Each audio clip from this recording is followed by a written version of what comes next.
Hello दोस्तों, welcome to exam वाला YouTube channel. I hope आप सब लोग बहुत अच्छे होंगे और अपनी प्रिपरेशन भी बहुत अच्छे से कर रहे होंगे। दोस्तों, जैसा कि हमने पिछली वीडियो में ये डिस्कस किया था कि हम सबसे पहले अपना जो बेस है उसको हम स्ट्रॉन्ग करेंगे और फिर हम धीरे धीरे धीरे करके अपना कॉन्सेप्ट को बिल्ड करेंगे, अपना सिलेबस को पूरा करेंगे और फिर मॉक्स करेंगे। तो आज जो हमने पिछली वीडियो में डिस्कस किया था उसकी फर्स्ट वीडियो है और ये सबसे बेसिक जो मैथ होगी उसको कवर करेगी। तो इस वीडियो को पूरा देखिए और चैनल को सब्सक्राइब कीजिए। दोस्तों, वीडियो स्टार्ट करने से पहले मैं आप सबको ये बताना चाहता हूं कि ये मतलब बहुत सारे बच्चे ऐसे होंगे जिनका मैथ में कोई ज्यादा इंटरेस्ट नहीं है। उन्होंने मतलब स्कूल लाइफ में भी अपनी मैथ को ज्यादा सीरियस नहीं लिया, लेकिन अब उनको सीरियसली मैथ करनी पड़ रही है क्योंकि उनका वो एग्जाम को उनको क्रैक करना है और बहुत अच्छी एक जॉब लेनी है। अगर आपको भी ऐसा ही है और आपने भी पहले मैथ में ज्यादा ध्यान नहीं दिया है तो आप इस बेसिक वीडियो से स्टार्ट कीजिए और पहले अपने पूरा जो बेस है उसको कवर कीजिए, उसको पहले बिल्ड कीजिए, उसको स्ट्रॉन्ग कीजिए और फिर जाके अपना सिलेबस पे जाइए। वरना अगर आप सीधा सिलेबस पे जाएंगे तो आपको दिक्कत हर स्टेप पे आएगी कि ये क्यों हुआ, ऐसा क्यों हुआ, ऐसा क्यों किया गया। तो वहां पे वो टाइम कंज्यूमिंग ज्यादा होगा और आपको जो टाइम यहाँ पे आप थोड़ा टाइम अगर आप एक हफ्ता दोगे तो वहां पे आपको एक महीना देना पड़ेगा, हर एक क्वेश्चन को वापस वापस समझना पड़ेगा, तो वो आपको दिक्कत होगी। तो आप इन पूरी वीडियो से जो सीरीज होगी, जो बेसिक मैथ्स की जो सीरीज है उससे आप अपना बेसिक पहले स्ट्रॉन्ग कीजिए। जिन बच्चों का पहले से अच्छा है वो भी देखिए एक बार कि क्या मैं कुछ भूल तो नहीं रहा, और जिनका अच्छा नहीं है वो भी अच्छा कीजिए और फिर हम सिलेबस पे जाएंगे और धीरे धीरे करके क्वांट्स को पूरा करेंगे और फिर मॉक्स भी करेंगे। और हम जो क्वांट्स का जो डर होता है और जो डिफिकल्टी लेवल होता है, जो स्पीड मैथ होती है, उन सबको पूरा करेंगे। तो चलिए हम उस जर्नी को पहले हम फर्स्ट स्टेप लेते हैं और बेसिक मैथ का फर्स्ट वीडियो और फर्स्ट हम स्टार्ट करते हैं। ओके, दोस्तों, जो पहला रूल होता है वो मैं कुछ रूल ऐसे होंगे जो मैं जीरो के बताना चाहता हूं कि अगर जीरो हो तो उसके साथ हम कैसे कैसे जीरो यूज होता है मैथ में।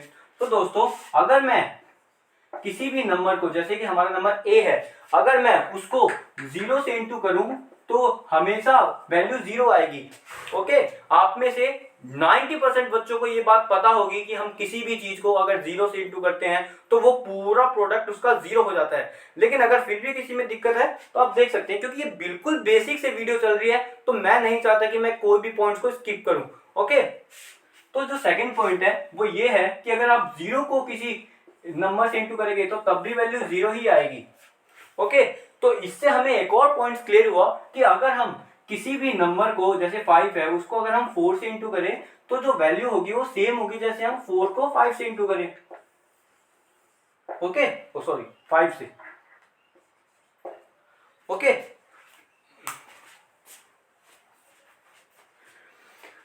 तो ये बात सेम होगी। अगर ये बात सेम है तो दोस्तों ये बात और ये बात भी सेम होगी। तो ये एक जीरो का बहुत ही बेसिक कॉन्सेप्ट था। उसके बाद में अगर हम देखना चाहें कि अगर हम किसी को जीरो से डिवाइड करें, किसी भी नंबर को, मतलब जो हमारा न्यूमरेटर हो वो क्या हो, वो जीरो हो, तो वो नंबर भी जीरो ही हो जाएगा। ओके, वो पूरा जो इनका जो प्रोडक्ट होगा वो भी जीरो हो जाएगा। Okay, getting my point. और जो अगला हम टॉपिक है ये देखते हैं कि अगर हम किसी नंबर को किसी नंबर को जीरो से डिवाइड करेंगे तो उसकी वैल्यू आएगी इंफिनिटी। ओके दोस्तों, अगर हम किसी भी नंबर को जीरो से डिवाइड करेंगे तो वो नंबर इंफिनिटी हो जाएगा, मतलब वो एक कैलकुलेटिव पार्ट में नहीं कर सकते हम। है बताऊं इसके पीछे का जो रीजन है वो ये है कि अगर एक थ्योरी है हमारे पास कि अगर हम किसी चीज को जीरो से ऐसे अगर हम करें तो वो वैल्यू जीरो भी आ सकती है ना। अगर हमने देखा कि हम अगर किसी भी वैल्यू को जीरो से डिवाइड करते हैं तो वो वैल्यू जीरो हो जाती है, मतलब अगर जीरो न्यूमरेटर हो, है ना, तब वो वैल्यू जीरो हो जाती है। लेकिन अगर मैं ऐसा भी बोलूं कि एक डिवीजन का एक रूल ये भी होता है कि अगर मैं किसी नंबर को उसी नंबर से डिवाइड करूं तो हमेशा आंसर 1 आएगा, चाहे वो कोई भी नंबर हो, 5/5 हमेशा 1 आएगा। तो अब जो बेसिक जो मुद्दा है वो ये खड़ा हो जाता है यहाँ पर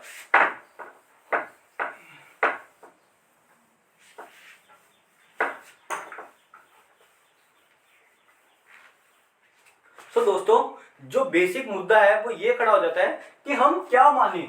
अगर मैं 0 को 0 से डिवाइड करूंगा तो वो क्या होगा। वो एक केस ये भी बन सकता है कि हमने अगर इसको काटा तो ये 1 भी आ सकता है, क्योंकि ये भी एक रूल है। और अगर ये भी एक रूल है कि अगर हमारा न्यूमरेटर अगर 0 हो, अगर कोई नंबर हो तो वो 0 भी हो सकता है। तो हम इसमें कंफ्यूज रहते हैं। तो इससे हमारा एक थ्योरी ये मिली कि अगर कोई नंबर न्यूमरेटर में अगर 0 है और ऊपर कोई भी नंबर है तो हम उसको नहीं बता पाएंगे और हम उसको इंफिनिटी बोलेंगे। Getting my point? बस ये था।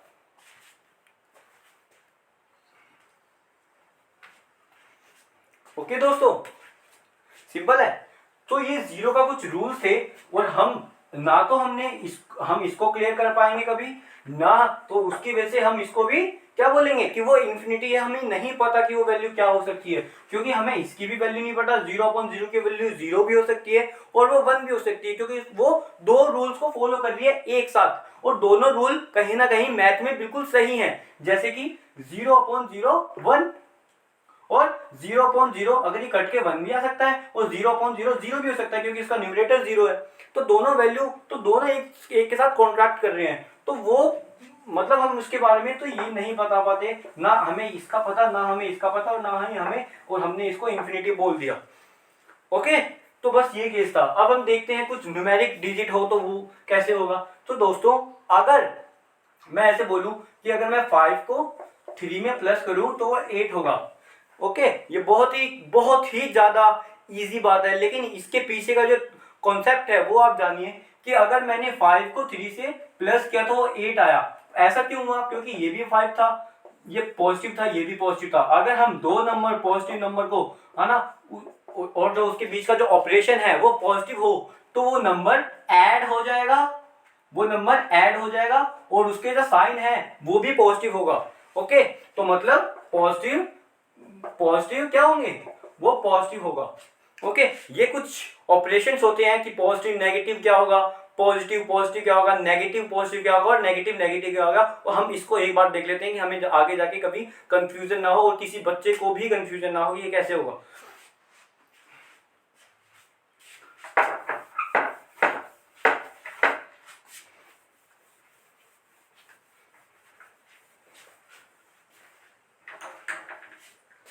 दोस्तों यहाँ एक बात डिस्कशन करने लायक ये है कि हमें ये पता होना चाहिए कि जब हम प्लस प्लस को ऑपरेशन में करेंगे कि मतलब दो नंबर प्लस हैं, अगर हम उसका ऑपरेशन कर रहे हैं तो वो क्या होगा।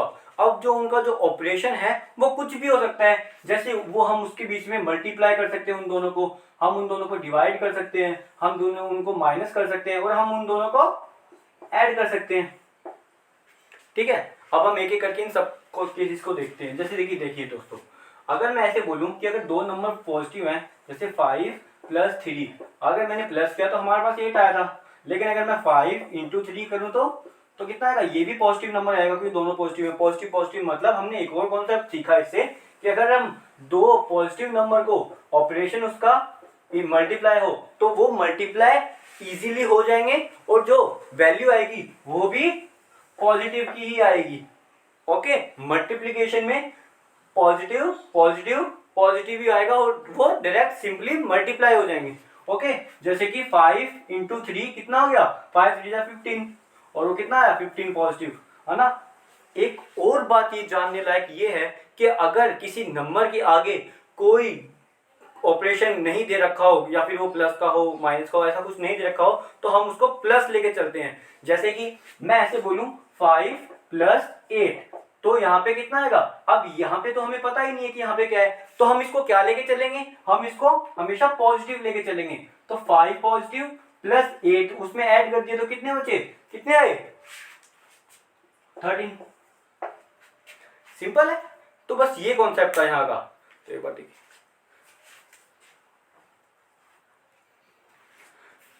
दोस्तों अब ये है कि अगर हम दो नेगेटिव नंबर को के ऊपर ऑपरेशन करेंगे तो उसमें क्या होगा। जैसे कि अगर मैं बोलूं कि मैं 5 और -5 - 2 करूं तो इसकी वैल्यू क्या होगी, हम कैसे पता करेंगे। दोस्तों जो इसकी वैल्यू होगी वो हम इस तरह निकालेंगे कि हम दोनों को तो हम ऐड कर देंगे 5 और 7, कितना है 5 और 2 कितना है 7, और जो साइन होगा वो साइन होगा कि जो दोनों पे साइन है माइनस माइनस माइनस। सिंपल है। मतलब अगर दोनों वैल्यू माइनस की हैं और हमने अगर दोनों को अगर माइनस किया तो मतलब दोनों को अगर हमने ऐड किया तो कितना आया -7, कि दोनों को ऐड हो गए और साइन आया किसका माइनस का ही। लेकिन अगर ऐसा हो कि हम दोनों को मल्टीप्लाई कर रहे हैं, जैसे कि अगर मैं ऐसे बोलूँ कि -5 इंटू -2 तो वो वैल्यू कितनी आएगी 5 2 10, लेकिन माइनस माइनस यहाँ इस केस में प्लस हो जाता है +10। मल्टीप्लीकेशन के केस में माइनस माइनस प्लस हो जाता है, ओके। लेकिन एडिशन के केस में माइनस माइनस वो होते तो प्लस ही हैं, दोनों ऐड हो जाती हैं, लेकिन जो आगे जो साइन होता है वो माइनस का आता है। लेकिन मल्टीप्लिकेशन में आगे साइन पॉजिटिव आएगा और वो होंगे भी मल्टीप्लाई। सिंपल, ठीक है। इसके बाद में अगर मैं बोलूं कि एक पॉजिटिव है दूसरा नेगेटिव है, आप बहुत से लोग ऐसा सोच रहे होंगे ये हमें पता है ये हमें पता है, लेकिन जो आपके जो भाई हैं बहन हैं, जो आपकी जो दूसरी वीडियो देख रहे हैं, उनको क्या पता ये बात का नहीं पता हो, तो हमें एक बार ये चीजें जान लेनी चाहिए, ओके। जैसे कि -5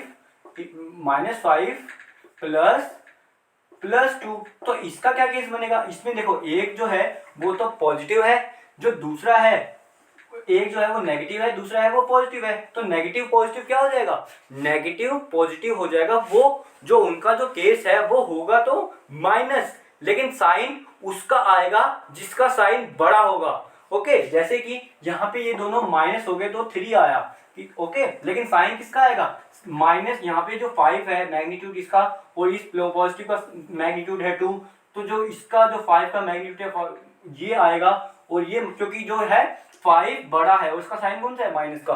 सिंपल है। इसका अगर हम एक और केस लेके चले और इसका एक और एग्जांपल लें, जैसे 2 + -8, तो साइन किसका आएगा साइन आएगा माइनस का, क्योंकि माइनस की मैग्नीट्यूड बड़ी है तो माइनस का साइन है, और इनको हमने जब माइनस किया तो कितना बचा 6।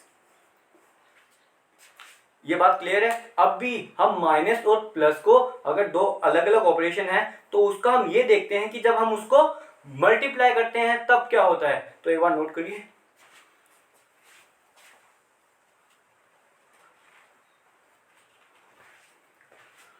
दोस्तों अगर हम दो नंबर को, जो एक पॉजिटिव है दूसरा नेगेटिव है, अगर हम दोनों को मल्टीप्लाई करेंगे तो साइन ये देखते हैं हम क्या होता है।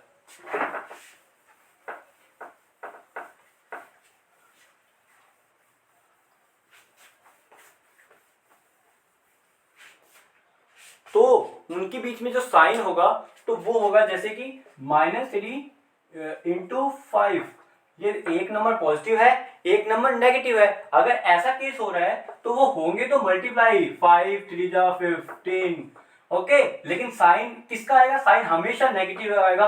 ये जरूरी नहीं है कि पॉजिटिव नंबर बड़ा है फिर नेगेटिव नंबर के बीच का साइन बड़ा है, ये नहीं देखते, हमें साइन हमेशा नेगेटिव का आएगा, ओके। अगर हम इसको उल्टा भी करें, जैसे कि मैं बोलूं कि ये वाला साइन बड़ा था लेकिन फिर भी जैसे ये वाला, तो ऐसे मैं बोलूं कि 5 इंटू -2, अब किसका साइन आएगा अभी भी माइनस का ही आएगा, लेकिन ये हो जाएंगे मल्टीप्लाई। Getting my point. बस ये बात थी कि वो हमेशा मल्टीप्लाई होंगे अगर वो उनका जो साइन है वो अपोजिट है, लेकिन हमेशा साइन नेगेटिव ही आएगा। अब हम डिवीजन के केस में भी देखते हैं, डिवीजन के केस में क्या होगा, चलो हम डिवीजन का एक बार लास्ट में डिस्कस कर लेंगे। तो इतना समझ में आया दोस्तों। अब देखते हैं हम डिवीजन में क्या होगा। हमने प्लस देखा, हमने माइनस देखा, हमने मल्टीप्लाई भी देख लिया। अब डिवीजन का जो केस है वो थोड़ा सा डिफरेंट होता है उससे, जो कि इनका जो केस होता है, जैसे कि वो क्या होता है, वो मल्टीप्लिकेशन जैसा ही केस होता है लेकिन वो थोड़ा सा अलग हो जाता है। जैसे मैं बोलूं कि दो पॉजिटिव नंबर है प्लस प्लस, ओके, अगर वो डिवाइड कर रहे हैं तो हमेशा साइन पॉजिटिव ही आएगा। जैसे कि 3/6 दोनों पॉजिटिव हैं, इसके आगे कोई साइन नहीं मतलब ये पॉजिटिव है, इसके आगे भी कोई साइन नहीं मतलब ये भी पॉजिटिव है। तो अगर ये हुए डिवाइड तो कितना है 1/2, और वो 1/2 मतलब 0.5 भी पॉजिटिव का है। सिंपल है, 0.5 भी पॉजिटिव है, दो नंबर पॉजिटिव तो दोनों का जो साइन है वही आ जाएगा। मतलब 3 था उसमें डिवाइड में 6 था तो साइन आया 0.6, ठीक है। और अगर ऐसा हो कि दोनों नेगेटिव हो तभी भी साइन पॉजिटिव आएगा, क्योंकि वो नेगेटिव से नेगेटिव कट जाएंगे। जैसे कि 3 माइनस माइनस 6, तो वो आएगा कितना, माइनस से माइनस कट गया और ये कितना आया 1.2, वापिस से यही बात हो गई। और ये कितना आएगा 0.5, बात तो उतनी है ना।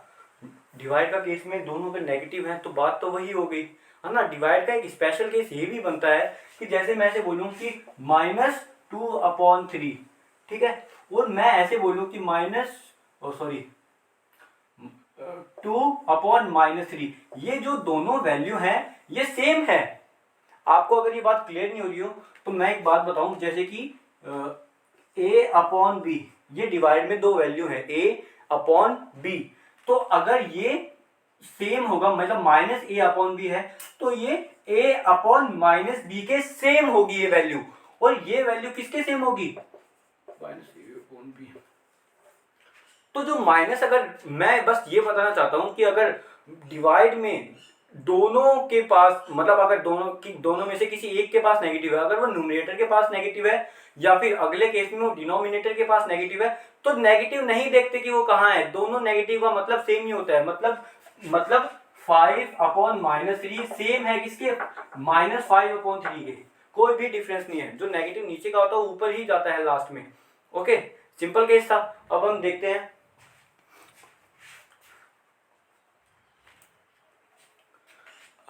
अब हम दोस्तों एक बार हम पूरा जो ओवरऑल जो ग्राफ था बेसिक क्लास फर्स्ट का, हम वो देख लेते हैं।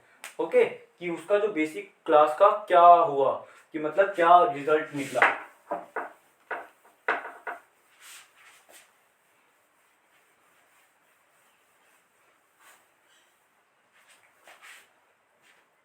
सो दोस्तों, अगर आप देखो तो अगर मैं केस लूं किसका, एडिशन का, या फिर एडिशन आपको दिखाई नहीं दे रहा। अगर मैं केस लूं एडिशन या फिर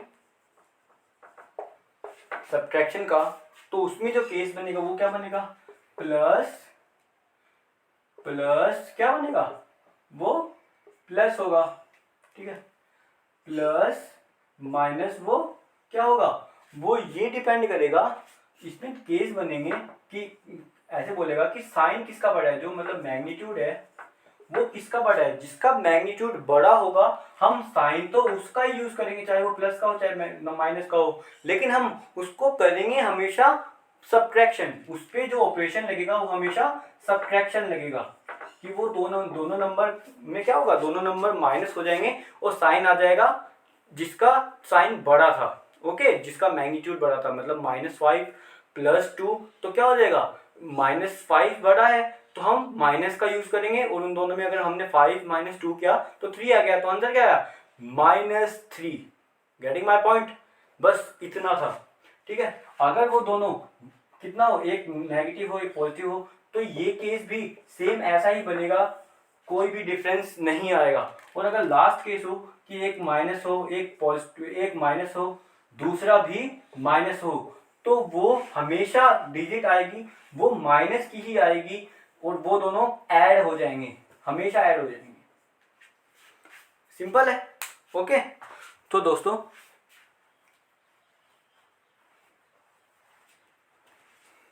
इसके बाद हम देखते हैं मल्टीप्लिकेशन और डिवाइड में क्या केस लगता है। तो दोस्तों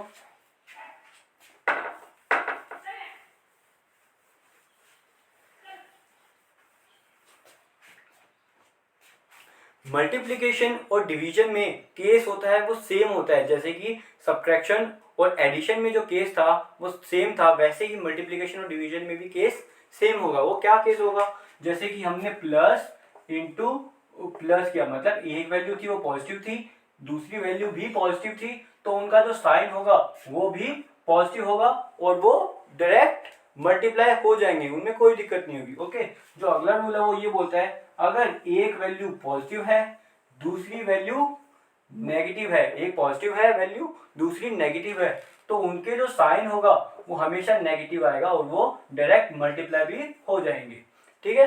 हाँ, अगर वो तीसरी बात ये होती है कि एक अगर वैल्यू नेगेटिव है दूसरी वैल्यू पॉजिटिव है तो केस सेम बनेगा ऊपर वाले की तरह कि उनमें जो आएगा साइन वो नेगेटिव होगा और वो सीधा सीधा मल्टीप्लाई हो जाएंगे। और जो लास्ट केस है वो ये होगा कि एक वैल्यू भी नेगेटिव, दूसरी वैल्यू भी नेगेटिव, तो जो केस बनेगा वो क्या बनेगा, उनके जो साइन है वो पॉजिटिव होगा। ये यहाँ पे इंपॉर्टेंट बात है, negative negative positive, positive positive भी पॉजिटिव, अन्याय। ठीक है, तो यही केस बनेगा और इसका जो डिवीजन केस है वो भी सेम ही बनेगा। ठीक है, जैसे कि अगर एक वैल्यू ऊपर पॉजिटिव है नीचे भी पॉजिटिव है तो उनका जो साइन होगा वो क्या होगा, वो भी पॉजिटिव होगा। ठीक है, हाँ, जो लास्ट में साइन बचेगा वो भी पॉजिटिव होगा। और अगर ऐसा ही ना हुआ, एक वैल्यू ऊपर वाली नेगेटिव हुई और नीचे वाली पॉजिटिव हुई, तो उनका साइन हमेशा नेगेटिव आएगा। जैसे कि हमने इसमें देखा था कि नेगेटिव आया था, इसमें भी साइन नेगेटिव आएगा। और अगर एक ऊपर वाली वैल्यू पॉजिटिव हुई नीचे वाली वैल्यू नेगेटिव हुई तो साइन हमेशा नेगेटिव का ही आएगा। सेम केस यही बन रहा है और सेम केस इनमें जैसे ये बना था, दोनों केस सेम थे, वैसे ही इनमें भी ये दोनों केस सेम होंगे।